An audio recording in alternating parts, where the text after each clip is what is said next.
Welcome aboard the Norwegian Jade. Join us as we take a tour of an interior stateroom. We stayed in room 10535. We found this room to be clean, comfortable, and had everything we needed for a 5-day itinerary. In addition to this room tour, we also have all menus from the Norwegian Pearl on our website, which is linked in the description below. There was ample storage, and there were even a few drawers, which is something you don't always see on ships.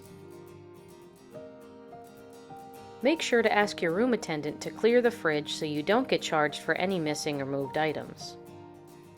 The closet had plenty of hanging space, floor space, and also a few shelves as well, which was nice. If you're finding this helpful, please remember to like this video and subscribe to our channel to get more cruise content. Between the two vanities, there were 3 US plugs, 1 USB, and 1 European plug. And there was also a USB plug on each light on either side of the bed. The bathroom was a pretty standard size for any ship bathroom, and actually had a little bit more counter space than usual. It was nice to see that the footprint of the shower was a little bit larger than what we're used to.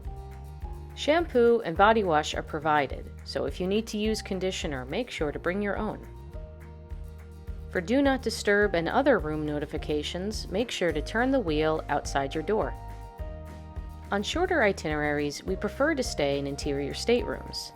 It's not like you're spending much time in your room anyway, so if it helps you save some money, then why not? Thanks for watching. If you have any questions about this room or the Norwegian Jade, make sure to drop a comment below.